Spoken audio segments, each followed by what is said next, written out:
يا رحيم ارحمني يا الله بحسب عظيم رحمتك وبحسب كثرة رافاتك محو مآثمين.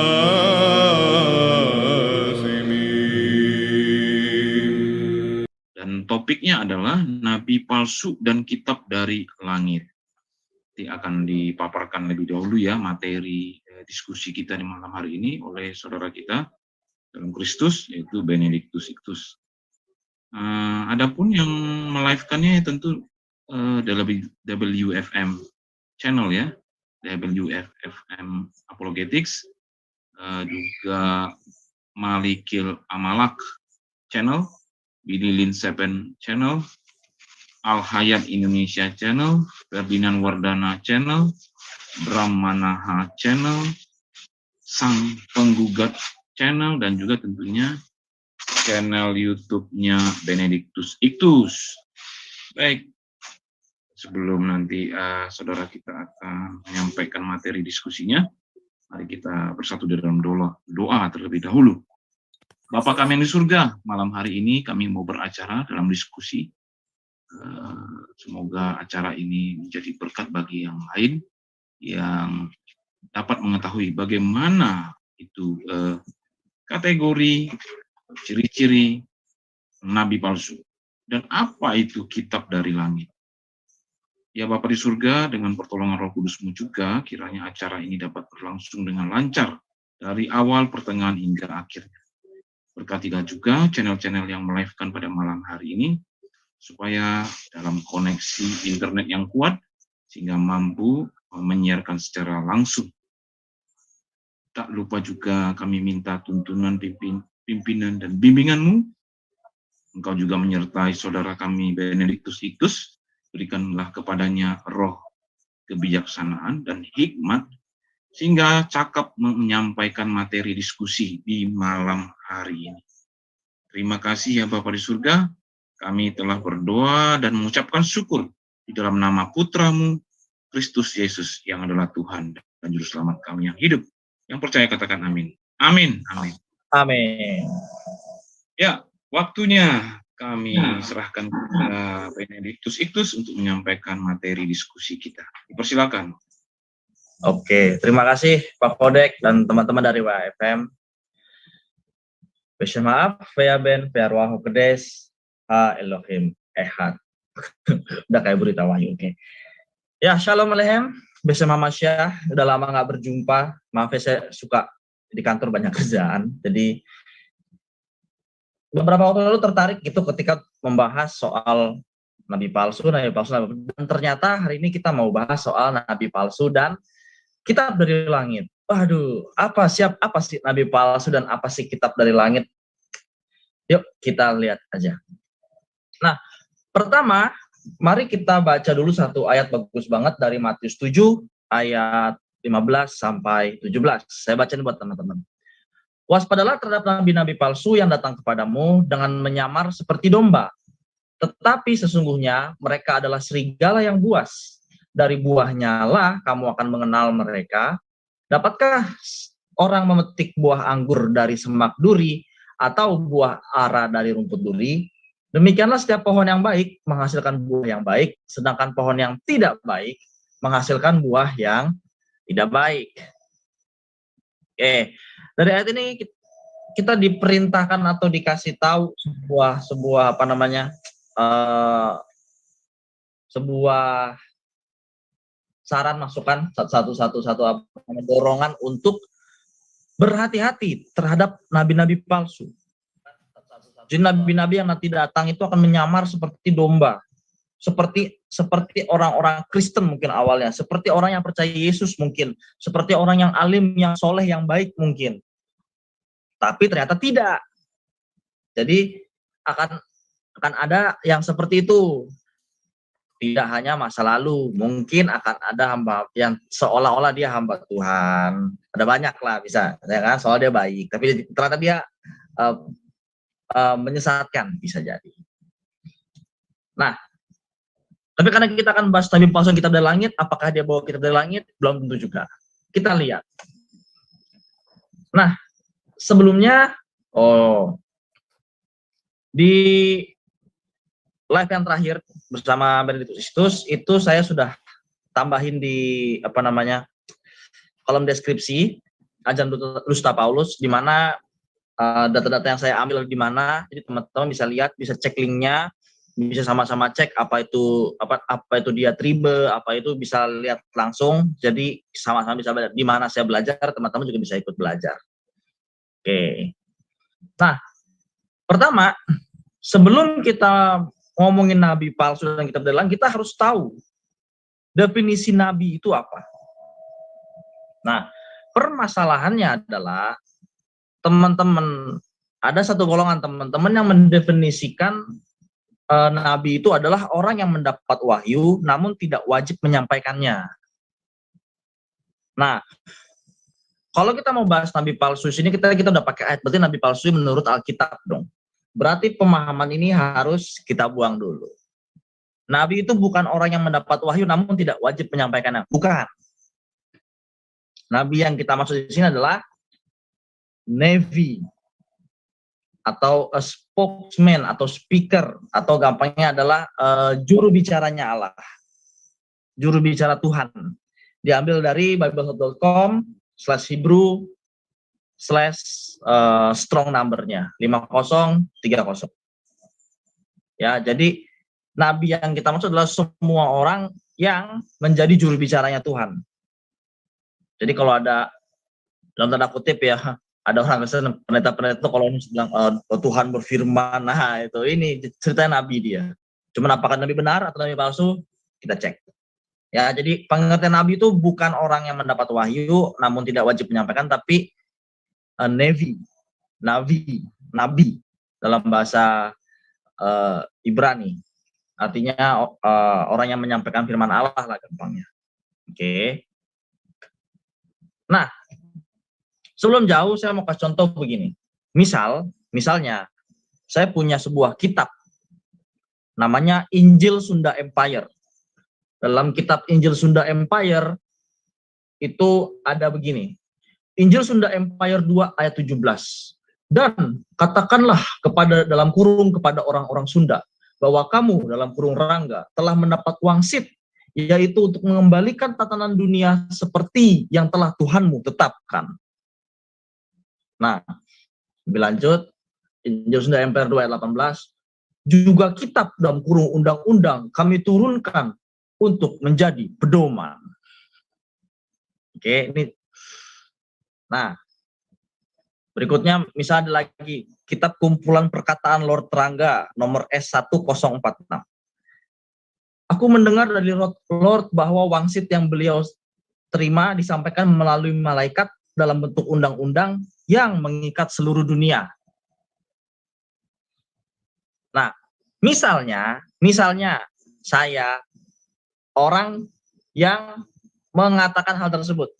Saya adalah si Lord Rangga itu. Saya Lord Rangga yang berkata bahwa saya mendapat wangsit untuk mengembalikan tatanan dunia seperti yang telah Tuhan tetapkan. Lalu Tuhan itu memberikan saya sebuah kitab dalam bentuk undang-undang yang diturunkan untuk menjadi pedoman. Lalu ada juga kumpulan-kumpulan perkataan saya bahwa saya pernah mengatakan wangsit itu disampaikan oleh malaikat kepada saya melalui undang-undang. Dalam bentuk undang-undang melalui malaikat. Pertanyaannya, kamu percaya nggak?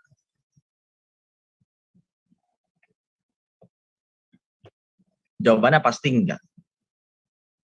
Nggak mungkin ada yang percaya bahwa Lord Rangga itu membawa tatanan dunia, mengubah tatanan dunia lah, istilahnya kayak gitu.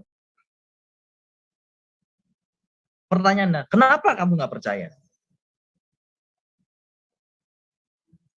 Oh jelas, karena dia bukan nabi, nggak mungkin dia nabi, dia orang biasa kok. Oke. Nah, buat teman-teman yang lupa, dulu saya pernah bikin video soal kitab dongeng, Dan sudah ada Injil Sunda Empire 3 ayat 4 sampai 5, begini bunyinya. Lalu apabila kamu membacakan Injil ini kepada orang-orang sesat, mereka akan mengatakan bahwa Injil ini adalah dongeng-dongeng belaka karena mereka menolak Sunda Empire dan membenci kamu yang taat. Berarti penolakan orang-orang tadi yang menolak Lord Rangga ini sudah diperamalkan nih melalui wahyu ini, melalui wangsit ini nih. Wangsit Sunda Empire.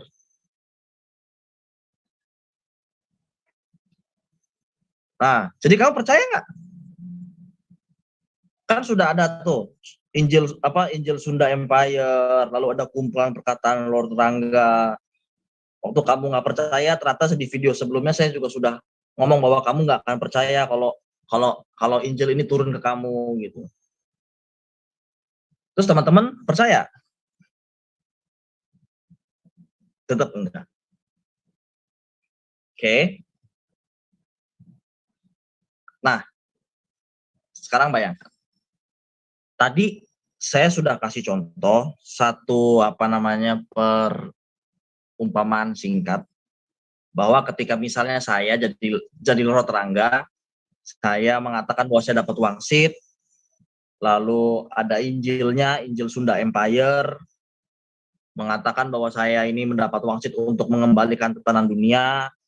Orang-orang yang nggak percaya kepada saya itu berdusta, mereka itu membenci saya karena saya taat kepada Tuhan Sunda Empire. Lalu teman-teman tidak percaya. Pertanyaan saya, kenapa teman-teman tidak percaya? Meskipun sudah ada Injilnya, sudah ada, lalu saya udah dapat wangsit, saya udah bilang saya ketemu malaikat tadi, tapi teman-teman nggak percaya. Kenapa? Especially Kak, jelas banget, especially karena itu nggak make sense. Nggak ada proof, nggak ada bukti apapun tentang itu. Satu-satunya yang mengklaim bahwa saya merupakan utusan dari Tuhan Sunda Empire adalah kitab Injil Sunda Empire. Injil Sunda Empire yang bikin saya, lewat saya. Jadi sulit, melegitimasinya sulit.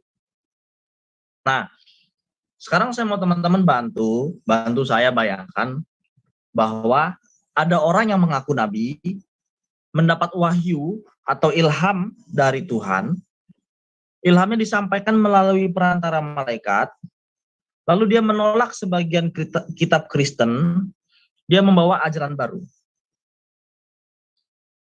Kalau sekarang mungkin kalian terima. Coba kita pikirkan ini terjadi di abad abad kedua, abad ketiga. Masuk akal nggak ada orang seperti ini? Kita bayangkan ini terjadi di abad-abad sebelumnya gitu. Nah,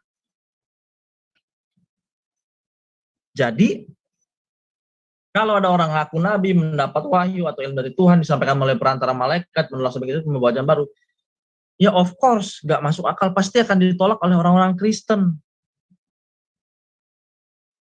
Karena setelah Yesus itu pewahyuannya ya puncaknya Yesus gitu loh. Nggak mungkin ada lagi orang yang seolah-olah jadi seperti Yesus, nggak pernah ada. Apalagi ngaku dapat kitab dari langit.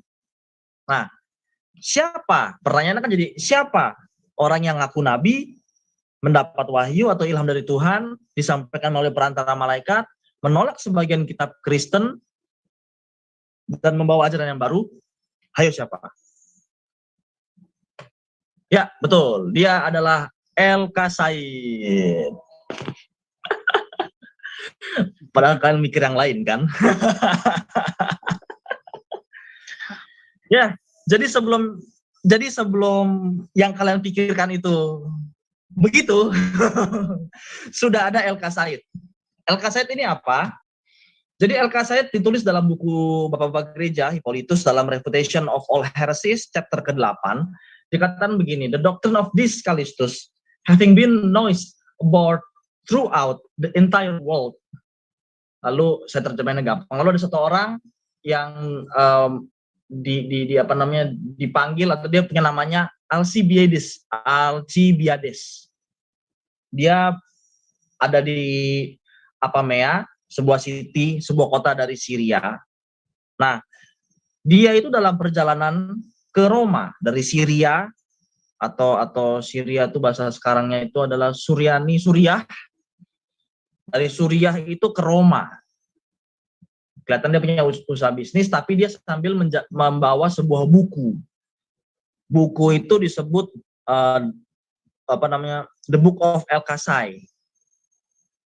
Nah, buku itu dia bilang dia dapat buku itu di kota Parthia. Parthia itu di Irak.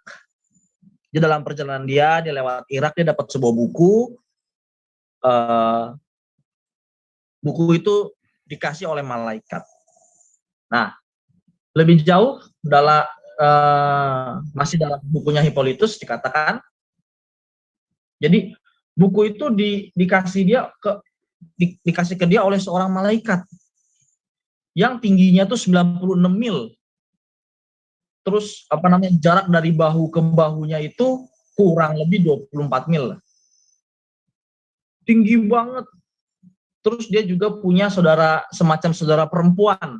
Ada dua, ada malaikat yang laki-laki, ini dia yang ngasih, disebut anak Allah. Ada juga malaikat satu lagi yang perempuan, disebut Rohul Kudus atau Roh Kudus. Jadi ada dua malaikat. Yang pertama yang ngasih dia tuh malaikat tinggi banget, tingginya 96 mil, lebar dari bahu ke bahunya tuh 24 mil kurang lebih. Lalu dia itu ditemenin oleh seorang malaikat lagi yang lain, malaikat perempuan, disebut Roh Kudus. Nah, dia ini membawa satu ajaran bahwa Yesus itu hanya manusia biasa. Jadi El-Kasai itu membawa satu ajaran bahwa Yesus hanya manusia biasa. Mirip kan sama seseorang yang kalian tadi pikirin kan, membawa ajaran Yesus orang biasa. Nah, kelompok bidat ini tumbuh cukup subur waktu itu. Jadi setelah tadi di sini disebut si Kalistus, jadi setelah masa kebidatan Kalistus muncul lagi bidat El-Kasai. Nah, bidat El-Kasai ini akhirnya dikutuk oleh gereja, dikutuk itu di anatema maksudnya, atau di ekskomunikasi. Jadi udah nggak diajak ngomong, dianggap bidat, dianggap sesat, dikucilkan oleh gereja sampai dia mau bertobat. Bertobatnya itu harus baptis ulang ceritanya. Ceritanya begitu, harus ikut katekisasi ulang pada zaman gereja purba. Nah, ajaran ini tentu sangat bertentangan dengan kekristenan dong. Karena nggak ada tuh di kekristenan malaikat Roh Kudus tuh jadi malaikat perempuan, lalu ada malaikat gede banget, disebut anak Allah. Enggak. Yang disebut anak Allah itu ya Mesias yang dinanti-nantikan, sesuai dengan kitab perjanjian lama dan catatan-catatan dari sekte Eseni di Gua Qumran itu mendukung juga ternyata penemuan laut mati. Jadi sangat bertentangan sama iman kekristenan. Ini yang dibawa sama El-Kasai. Jadi dia ngaku nabi, habis dia ngaku nabi dia juga ngaku mendapat wahyu, wahyunya dia ngaku disampaikan lewat malaikat, habis dari malaikat dia menolak sebagian kitab Kristen, habis dia menolak sebagian kitab Kristen, maksud itu dia menolak perjanjian baru, tulisan yang baru itu dia tolak semua, dia punya tulisan baru. Terus habis itu dia juga membawa ajaran baru. Ajaran baru yang cenderung soal baptisan. Ada beberapa hal kecil lain yang akhirnya dianggap bidat sama bapak gereja. Nah, dari bidat El-Kasai kita lanjut sedikit. Nah, dari bidat El-Kasai ini yang dia ngaku nabi, dia mendapat wahyu atau ilham dari Tuhan lewat malaikat, lalu dia menolak sebagian kitab Kristen dan dia membawa ajaran yang baru. Tentu waktu itu jadi kasus. Nah, di ini dia. Di video yang sebelumnya saya pernah bahas soal Ulangan 18 ayat 18. Soal nabi yang akan datang. Nah, di situ saya bahas soal nabi mahir beka meaheka di antara kamu, di antara saudara-saudaramu. Nah, El-Qasaid tidak mengklaim dirinya adalah nabi yang dinubuatkan, tidak. Sepanjang pembacaan saya dari bukunya Hippolytus itu dia nggak mengaku itu, cuma dia punya ajaran lagi yang lain. Tapi tentu teman-teman sekarang kan ada yang mengklaim seperti itu, tentu ada. Dengan ciri-ciri yang mirip banget sama bidat El-Qasaid. Nah, saya mau membawa teman-teman itu untuk kita lihat timeline. Ya, jadi saya akan bikin timeline. Oh, sorry, highlighter pen.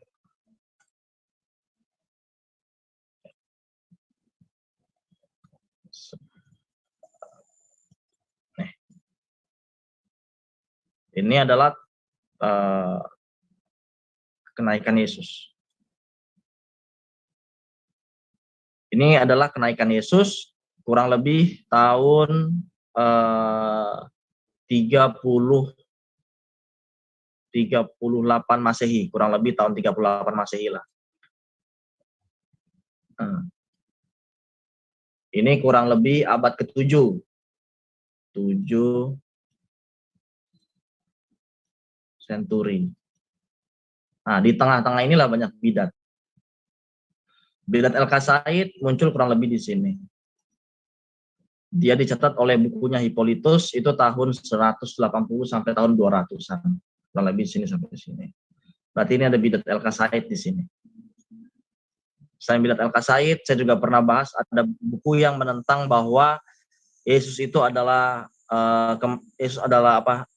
Yesus mati di kayu salib, itu ditentang. Itu muncul sekitar tahun ini di sini ada tahun 101. Ini 100 lah kurang lebih. Ini kematian, kurang lebih di dekat sini ada kematian Rasul Yohanes. Nah, di sini mulai keluar kitab-kitab palsu sampai El-Qasaid, sampai ke abad 7 ini nggak tahu ada apa. Nah, buat teman-teman yang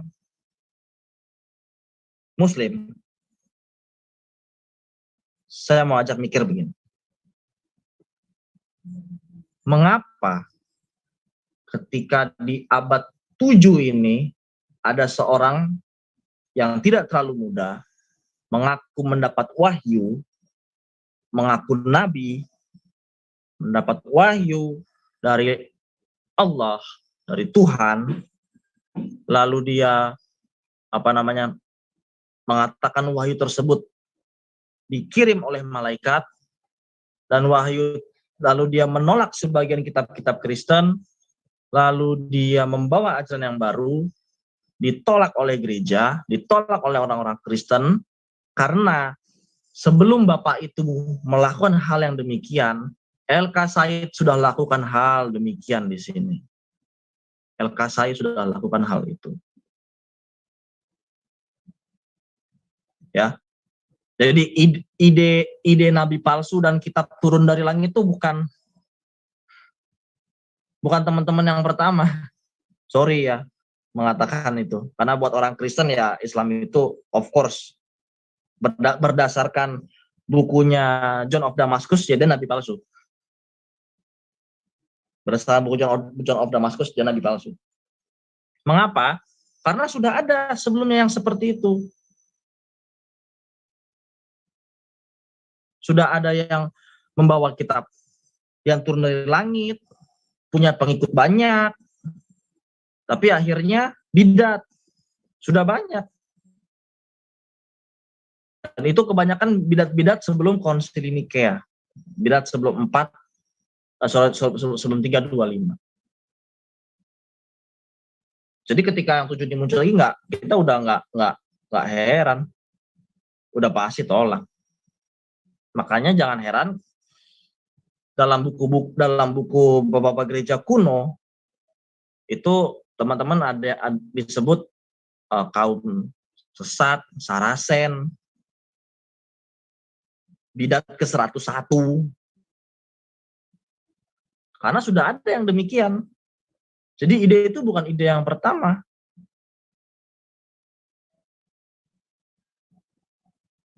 Ya. By the way, saya nggak nyebut agama apapun ya. Kalau teman-teman merasa ya udah bagus, puji Tuhan. Jadi sekali lagi ya, kitab turun dari langit itu bukan sesuatu yang wah di dunia kekristenan sudah ada. Bahkan kalau teman-teman mau belajar lagi, tahun 1900 itu ada namanya Mormonisme. Dan dia juga punya sama kitab turun dari langit dalam bentuk lempengan-lempengan emas yang dikirim oleh malaikat. Lalu ketika ditanya mana lempengan emas, sudah dibawa balik sama malaikatnya ke surga. Jadi itu udah bosan denger ide kitab turun dari langit itu udah banyak. Belum bidat-bidat lain, misalnya ada ajaran agama mani, terus masih ada beberapa bidat-bidat lain. Ya udah nggak heran sama kitab nabi palsu dan kitab turun dari langit jadinya tuh. Ya.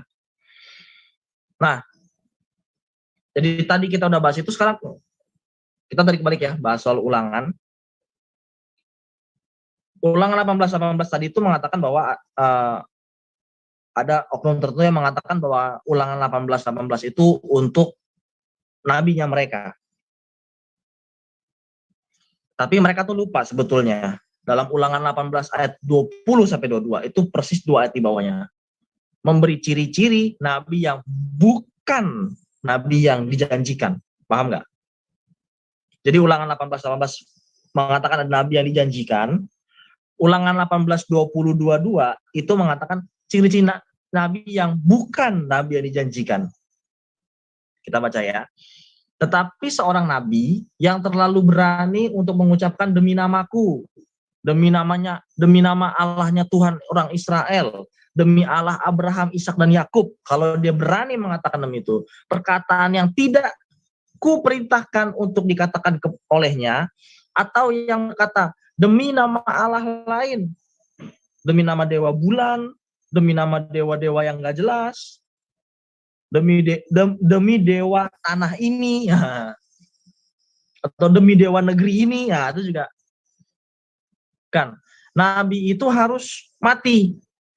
Jika sekiranya kamu berkata dalam hatimu, bagaimana kami mengetahui perkataan yang tidak difirmankan Tuhan?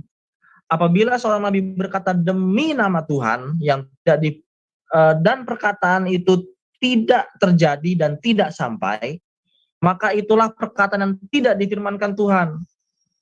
Dengan terlalu berani nabi itu telah mengatakannya, maka jangan gentar kepadanya. Cek nubuatan nabimu, Nabi El-Qasaid, terjadi apa enggak? Jangan-jangan enggak terjadi. Misalnya, aku mau mati dalam keadaan apa ya?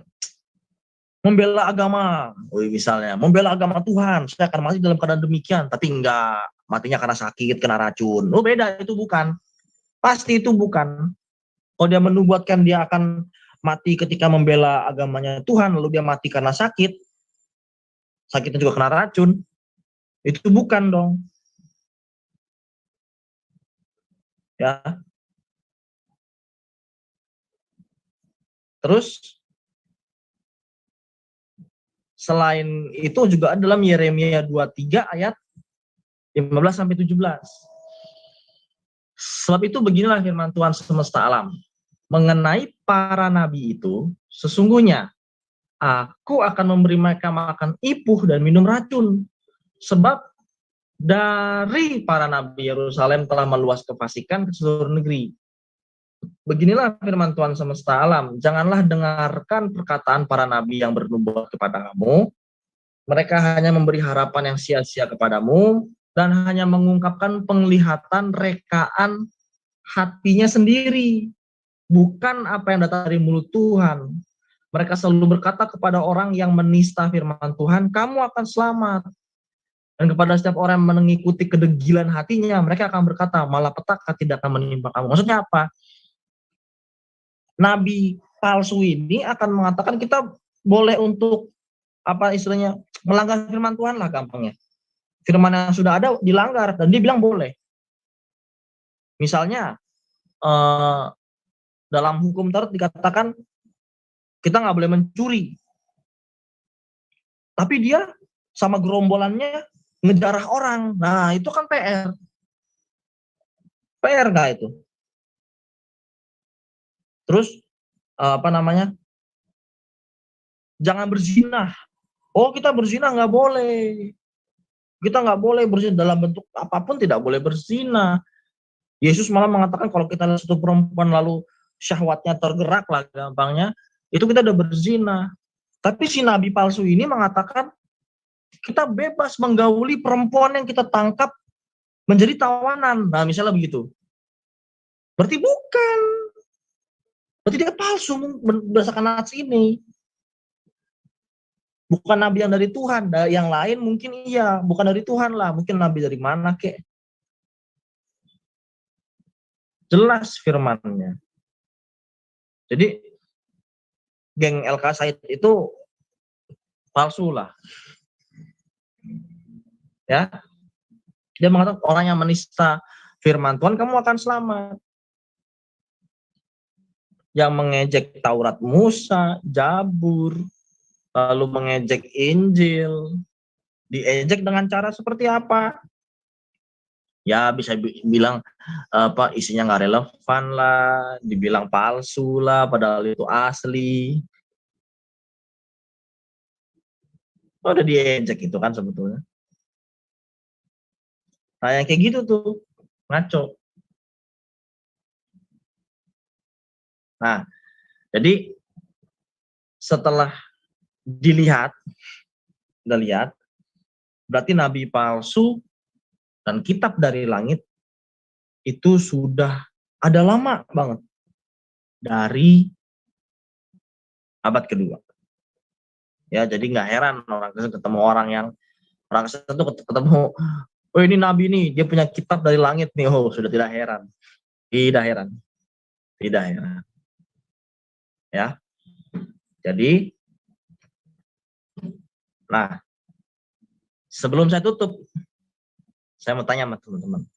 Jadi siapa lagi nih yang ngaku nabi, mendapat wahyu atau ilham dari Tuhan, disampaikan melalui perantara malaikat, menolak sebagian kitab Kristen, membawa ajaran baru? Ayo siapa lagi? Teman-teman yang jawab ya. Shalom alaikum. Bersama Masya. Kembali ke Pak Kodek. Ya, mantap nih. Terima kasih. Sudah materi diskusinya sudah kita dengarkan tadi ya, kita simak. Saya yakin dengan kehadiran masing-masing rekan-rekan yang ada di room WFM maupun di live YouTube, ini tahu nih, ini topiknya menarik nih. Ini ya, ini channel-channel yang melive-kan acara ini dengan topik tadi nabi palsu dan kitab dari langit ya. Nah, adapun ya silakan Bapak Ibu dan saudari yang ada di live chat maupun yang di room ini, silakan perhatikan ini channelnya, subscribe saja WFM Apologetik channel ya, lalu channel ini Malikil Amalak, lalu Bililin 7 channel, Al Hayat Indonesia channel, Ferdinand Wardana channel, Brahmanha channel, Sang Penggugat channel, dan tak lupa adalah channel apa? Benedictus Ictus. Ada juga channel Kanuru yang live kan. Mungkin ada juga channel penginjil YouTube ya. Ada di sini nih. Ada juga channel Omihen, tak lupa ya. Ada juga channel-channel yang lain mungkin ya. Saya ingatnya ada channel Tentara Kristus channel, walaupun nggak di sini ya, tapi saya sebutkan. Itu juga bagian dari yang melive-kan. Juga ada channel yang lain Bapak Ibu, yaitu Good is the Lord, Lindsay Murtad. Silakan Bapak Ibu subscribe. Oke, saya pikir kita akhiri dulu dengan doa ya. Nanti setelah doa atas pengajaran dari saudara kita tadi ya. Setelah itu baru kita lanjutkan seru-seruan dengan diskusi dan tanya jawabnya. Bagaimana, Pak Benediktus? Ya, Siap. setuju. Dan live tetap berjalan Pak Kodek sampai diskusi tetap live. Menariknya di situ, Bapak Ibu. Makanya. Tambah seru nanti nih, tambah seru. Live berjalan Diskusinya sampai saya ngantuk. Enggak. Ini seru nih, ini seru. Baik, boleh nggak kesediaan saudara kita Benediktus yang mengaminkan, bawakan dan dalam doa ya. Silakan, Bro. Yuk, teman-teman kita bersatu dalam doa. Bismillahirrahmanirrahim. Warahmatullahi Kudus. Alillahu wahid. Amin.